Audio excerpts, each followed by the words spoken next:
가까이 오사 성을 보시고 우셨다. 그 베다니를 떠나서 예수님 일행이 이제 예루살렘 성이 보이는 곳에 이르렀을 때 예수께서 성을 보시고 우셨다. 예, 성을 보시고 우셨다. 그렇습니다.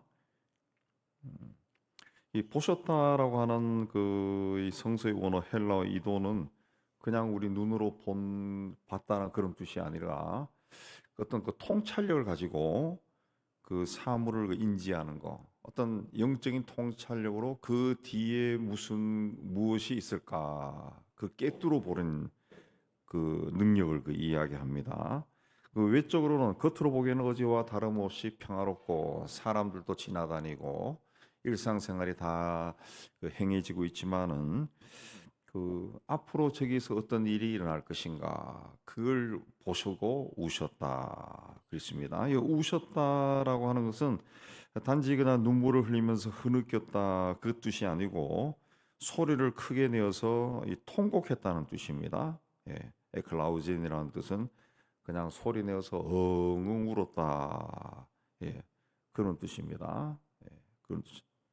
예수님은 예수님 생애에서 이렇게 우신 적이 별로 없습니다. 40일 동안 광야에서 금식할 때도 그 고통스러운 순간에도 눈물을 흘린 적도 없고 복음을 전하다가 사람들에게 쫓겨다닐 때도 그렇게 괴로워한 적도 없고 또 훗날 제자에게 팔려 체포당할 때도 십자가에서 죽을 때도 슬퍼서 울거나 괴로워서 울거나 그렇게 한 적이 없는데 이 오늘 말씀에는 성을 보고 우셨다. 크게 통곡했다. 그랬습니다. 그렇게 우시면서 말씀하기를 너도 오늘 평화에 관한 일을 알았더라면 좋을 뻔하거니와 지금 내 눈에 숨겨졌도다. 그랬습니다. 예루살렘 성은 무려 1500년 동안 하나님의 그 도성이었습니다. 하나님의 백성들이 그 성에 올라와서 그 성전에서 하나님을 예배하고 기도하고 제물을 바치고 그런 일을 지속적으로 했던 곳이 바로 예루살렘 성이고 예루살렘 성전이고 그곳에 왕을 세우고 하나님의 왕권, 하나님이 세운 자에 의해 가지고 하나님의 나라가 상징적으로 행해지던 곳이 바로 예루살렘입니다. 그러나 예수님은 그 예루살렘에 점점 다가오는 하나님의 심판을 영적인 통찰력으로 꿰뚫어 보고 있었던 겁니다. 그러나 백성들은 그걸 전혀 느끼지 못하고 있었던 거죠. 그래서 네가 오늘 평화에 관한 일을 알았더라면 좋을 뻔하였거니와 지금 내 눈에 숨겨졌도다 그랬습니다. 예, 너라도 평화에 관한 일을 알았더라면 그랬습니다. 예, 너에게 지금 내 눈에 숨겨졌거나 숨겨졌다라고 하는 것은 백성들이 깨닫지 못한다는 거죠. 전혀 모른다는 거죠. 전혀 모르. 예. 그들은 자신의 그 백성들이 하나님과 등져 있다는 걸, 하나님을 떠난 상태라는 걸, 또 하나님이 그들을 떠난 상태라는 것을 전혀 몰랐다라는 겁니다. 예. 그래서 역사적으로 보면은 원수들이 토돈을 쌓고 너를 둘러 사면을 가두고 44절 보면 망한다는 그 이야기인데 40년 후에 정확하게 이 말씀이 있은 후에 40년 후에 로마 군대가 예루살렘 성 주변에 흙 언덕을 쌓고 성을 함락시키고 그 성 안에 있는 사람들 다 죽였다 그러죠. 40년 후에 다가올 그 멸망, 성의 멸망, 백성들이 그 참혹하게 죽는 걸 몰랐다는 거죠. 몰랐다. 오늘날 이 시대를 살아가는 우리들도 똑같습니다. 앞으로 무슨 일이 일어날지 우리는 전혀 모릅니다. 전혀 모릅니다. 또 우리 기독교인들도 우리가 하나님 앞에 잘 서 있는 건지 잘못 선 건지 우리가 이걸 전혀 몰라요. 전혀 모릅니다. 그저 하나님 앞에 나가서 주시옵소서 하고 우리의 인생의 사정들을 고백하고 문제를 해결해 달라 이렇게 간구하는 거죠. 마치 그 예루살렘 성이 망하기 전에 성전에 올라가서 기도했던 백성들과 우리도 똑같다는 거죠. 똑같다는. 예. 그럼 우리가 하나님 앞에 나가 지금 그 기도하고 있는 것이 무엇인가? 오늘날 한국 교회가 하나님 앞에 뭘 지금 원하고 있는가? 우리가 이 시대에 많이 생각해 봐야 될 그 말씀입니다. 예수님이 성전을 찾았을 때 성전에서 아무 일도 일어나지 않았습니다. 어제처럼 지난 절기처럼 사람들이 성전을 찾아 올라오고 작년에 했던 그 이 유월절 절기 아닙니까? 작년에 있었던 그 유월절 절기 그 절차와 또 그 유월절 행사가 되풀이되고 있었어요. 예. 성전에서 쓸 바칠 제물들을 또 팔고 또 성전에 헌금할 돈도 바꿔주는 그 일도 계속되고 있었는데 이것이 뭐 하루 이틀 사이에 그리 된 것이 아니라 수백 년 동안 내려온 전통이고 관습으로 굳어진 겁니다. 굳어진 거예요. 예, 그들로서는 그 합리적인 이유가 있어요. 합리적인 하나님께 바칠 제물들은 흠이 없는 짐승이어야 되는데 예를 들어 갈릴리에서 오는 사람들이 그 양 한 마리 데리고 오다가 흠이 날 수 있죠. 더러워질 수도 있습니다. 그러면은 바칠 수가 없죠. 그럼 제물을 바치기 전에 그 성전에서는 제물을 바치기 전에 제사장들이 그 바칠 짐승들 헌금들을 검사했다고 하는데 그 흠이 있다 그러면 못 바치는 거예요. 그래서 흠이 없는 걸로 성전에서 구입하게 되는 거죠. 점점 그렇게 구입하게 된 겁니다. 처음부터 그냥 거기서 구입한 것이 아니라 이런저런 것을 흠이 있으니까 이건 바칠 수 없어. 그러니까 제사장들이 준비해 놓은 제물을 살 수밖에 없었던 거죠. 살 수밖에 없었. 그 헌금도 헬라나 로마의 돈보다는 히브리 화폐가 표준 중량이 있기 때문에 중량이 정해지기 때문에 세겔로 정해지기 때문에 하나님께 바치기에는 흠이 없는 예물이 되는 거예요. 그래서 그 성전에 바칠 수 있는 돈으로 바꿔준 거죠.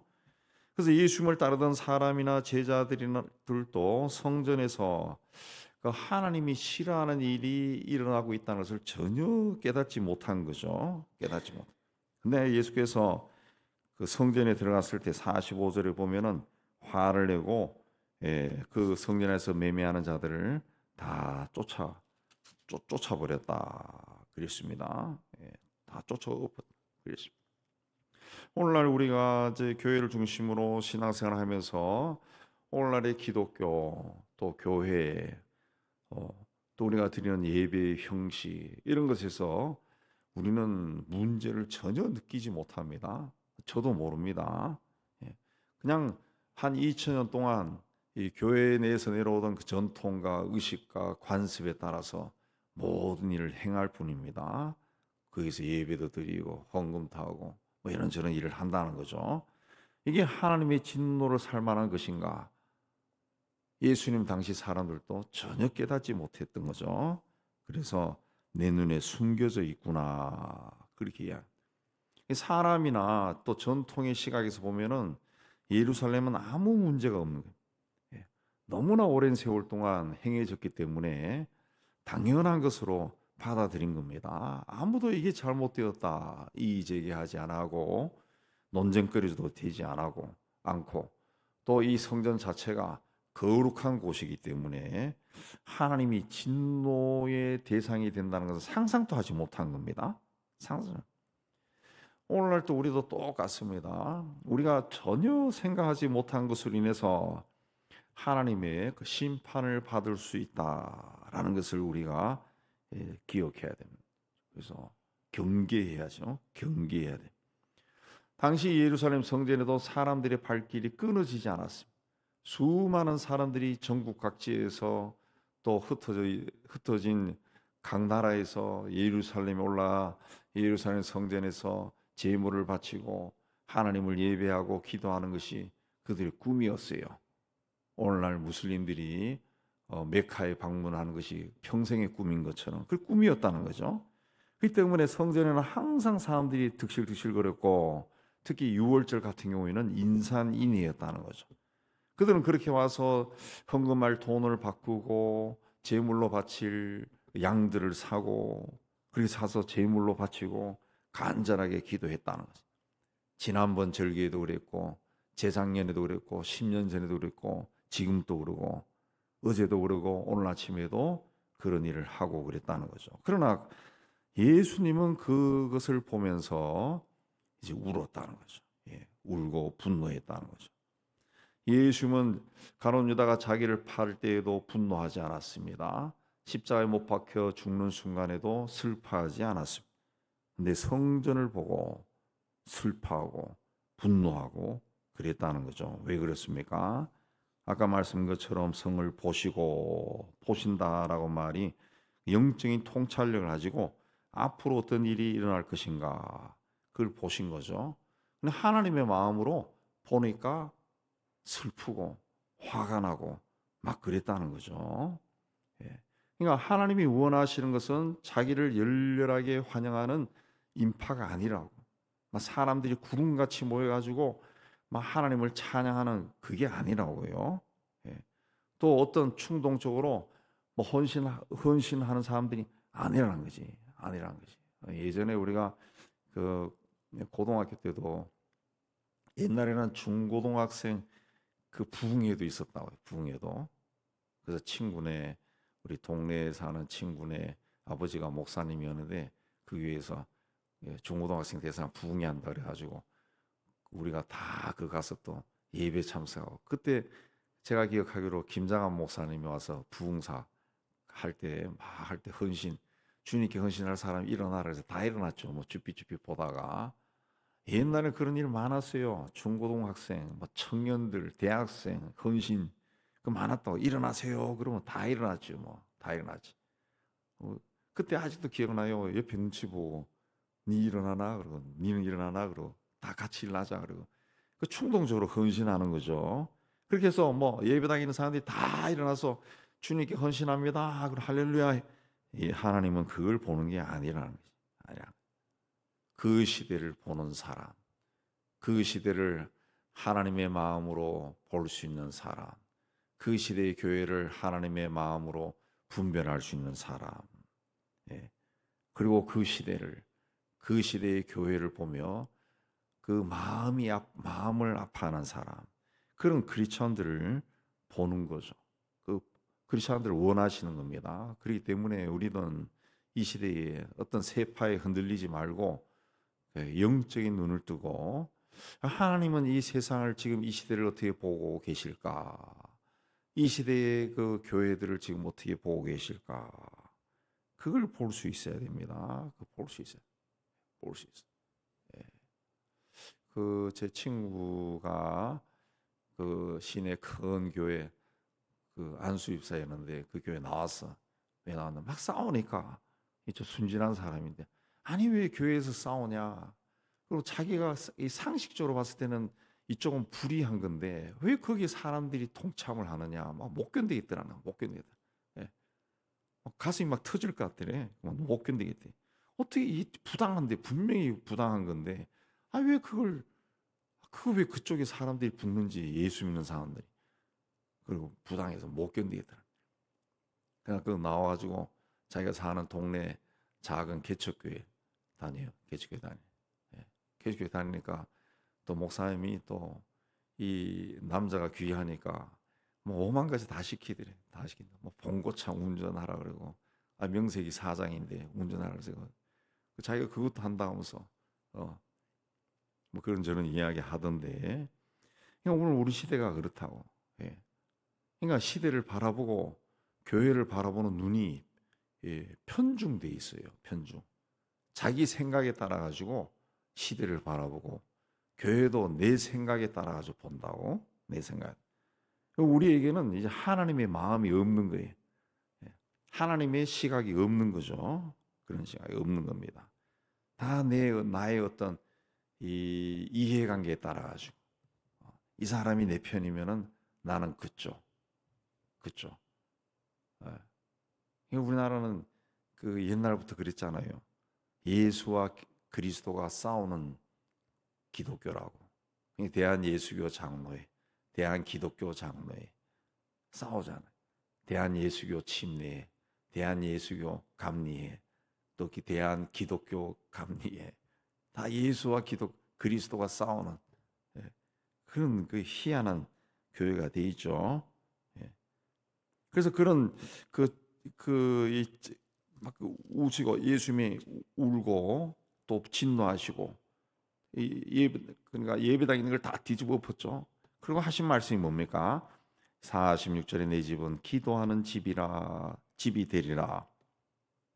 이사야서를 인용한 말씀인데 원문은 왜냐하면 내 집은 그 모든 백성들을 위한 기도의 집이라 불리어질 것이기 때문이다. 예, 그런 말씀입니다.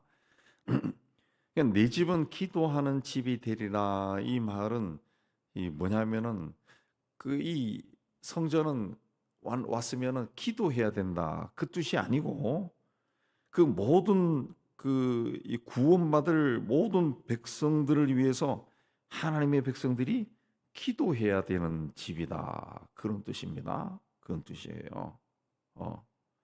그러니까 모든 백성들을 위한 기도의 집이라 불리어질 것이다. 그렇습니다.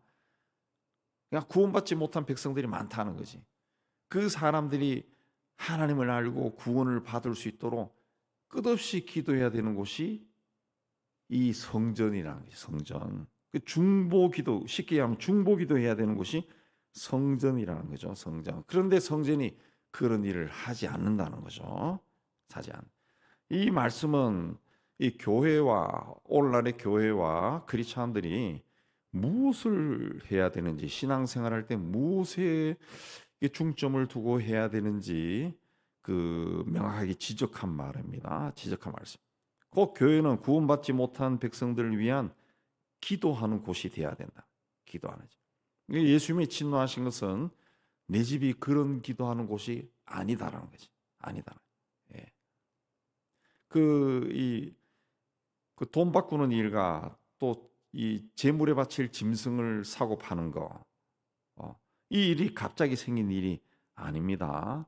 왜 당시 사람들이 재물로 바칠 짐승을 돈을 주고 사고 팔고 하고 또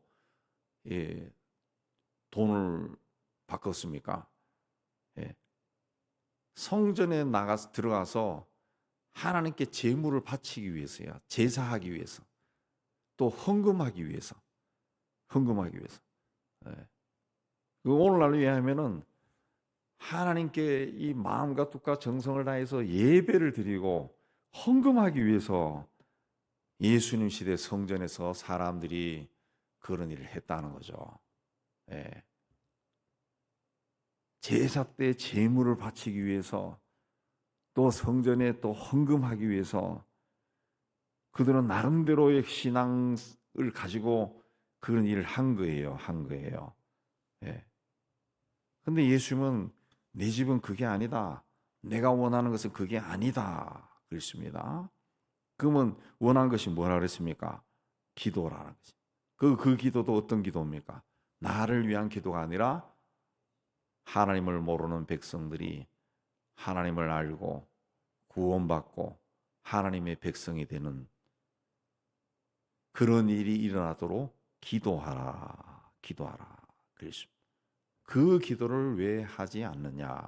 예수님이 진노하신 것은 바로 그거고 그런 기도를 하지 않기 때문에 하나님께서 서기 70년에 성을 멸망시키고 성전 또 다 파괴시켜 버린 거죠. 파괴시켜 버리고 그 성전이 예루살렘 성전이 있던 자리에 모슬림 사원이 들어서 있죠. 황금돔이라고 하는 사원이 들어 있다. 사원이. 그 황금돔을 볼 때마다 아유 멋있네. 황금으로 지붕을 칠했다지 라고 멋있다라고 하는 것이 아니라 왜 저기에 황금돔이 모슬렘 사원이 들어서 있는가? 옛날에 거기에 하나님의 성전이 있을 때 그 성전에 드나들던 사람들이 구원받지 못한 사람들 위해 기도하지 않았다. 하나님이 이런 건 필요 없다. 다 쓸어버린 거죠. 기도하지 않았기 때문에. 그 성전에 그 화로운 헤롯이 다시 복원해서 그 화롭게 지었다는 그 엄청난 그 성전의 사람들이 드나들면서 오직 자기의 부귀 영화를 위해서 제물을 바치고 헌금하고 그런 일만 계속하니까 하나님이 쓸어버린 거죠. 쓸어버린. 오늘날도 그 이 교회들을 지을 때 교회를 얼마나 호화롭게 크게 짓습니까? 그게 있습니까? 예. 하나님 원한 건 그게 아니라는 거지. 그게 아니야. 그 교회가 이 크게 짓고 화롭고 사람들이 모이고 그러면은 인간의 본성에게는 그 죄가 있기 때문에 어떤 그 미묘한 경쟁심이 생긴다. 경쟁심. 그 영적인 경쟁심이라도 볼 수 있어요. 그 경쟁심 뭐냐? 저 사람보다 내가 더 잘 돼야 된다. 예. 그래서 내가 뭔가 다 잘 돼서 사람들 앞에 막 우쭐하는 그런 마음. 예. 그게 막 하고 싶어지는 거예요. 그러다 보니까 헌금도 막 경쟁적으로 하죠. 경쟁적으로. 경쟁적으로. 제가 얼마 전에도 어느 큰 교회 그 사정을 들었는데 막 돈이 막 너무 쌓인다는 거야. 쌓인다. 헌금이 너무 많이 들어와서 막 쌓인대. 근데 일도 좀 하지만은 제가 듣기로는 그 교회가 그 일을 별로 안 해. 별로 안 해요. 뭐 선교를 열심히 한다는 그런 교회가 아니야. 그 내부적으로만 일하는 교회. 내부적으로만. 내부적으로도 일을 안 하는 것 같아. 일하면은 그렇게 그 부교육자라든가 그런 사람들이 아주 그 곤고하게 살지는 않죠. 그런 것도 없어. 예. 그러니까 교인들이 그런 사람의 심리에는 그런 게 있다. 굉장히 크면은 거기에서 뭔가를 막 자기도 그만큼 가져가고 싶어. 그렇게 되고 싶어요. 그래서 거기에 인간적인 마음이 막 들어가는 거예요. 그래서 경쟁적으로 어린 양을 바친다 그러면 나는 어린 양 중에서도 최고의 어린 양 주세요. 예. 10만 원짜리가 보편적이면 나는 100만 원짜리. 예. 김 집사님 나한테는 100만 원짜리 당신 좋은 거 구해가지고 줘야 돼. 이렇게 한다. 그렇게 바치고. 근데 하나님은 그걸 보셨다는 거죠. 그게 아니다. 그래서 성전에서 매매하는 상을 다 뒤집어 엎었다네. 이게 아니잖아. 이게 아니라는 거지. 이게 아니라는 거지. 왜 내가 기도하면 응답이 없고 또 나에게는 능력이 임하지 않느냐. 나에게도 하나님 앞에 나갈 때 그런 마음이 있다는 거지. 하나님과 거래하고 싶은 그런 마음이 있다는 거지. 근데 하나님 원하는 것은 그게 아니라는 거지. 네가 나와 거래하는 그 마음이 아니라 하나님 원하신 것은 구원받지 못하는 사람들을 위해 기도하라는 거죠. 구원받지 못한 사람들을 위해서 기도하라. 예. 많잖아요. 우리 뭐 주변에 있는 사람뿐만 아니라 북한에 있는 사람들, 아직도 고통 가운데 있는 2천만 명의 사람들, 그 탈북자들 이야기 들어보면은 자기들은 북한 외에 이런 세상이 있다는 걸 전혀 몰랐다는 거지. 전혀. 너무 통제된 사회. 아니, 바깥에 나오니까 중국만 건너가니까 세상에 이런 곳이 있는가 싶을 정도로 너무 폐쇄된 사회. 근데 그렇게 산다는 거예요. 그렇게 대부분의 사람들이. 탈북자들도 거의 대부분이 평안북도하고 함경북도 사람들 아니에요. 이 밑에 사람들은 올라가기가 힘드니까 그 드물게 탈북하지. 그렇게 산다는 거예요. 그렇게. 얼마나 많습니까? 중국도 요새 뭐 이 경제적인 문제 때문에 자꾸 보도되지만은 중부에도 탄압하는 그 소수 민족들이 어마어마하게 많습니다. 숫자상으로 매덕이 이르요. 매덕에 한족에 의해서 핍박받는 사람 한족들이 가서 그냥 그들의 재산을 빼앗고 막 그게 뭐 어마어마하게 많죠. 어마어마해. 예. 주님이 보실 때는 너희는 왜 그런 사람들을 위해 기도하지 않느냐. 예. 그리고 왜 항상 나 앞에만 나오면은 네 이야기만 계속하냐 이거지. 계속하냐. 네 집은 구원받지 못한 사람들을 위해서 기도하는 집이 되어야 된다. 그랬습니다.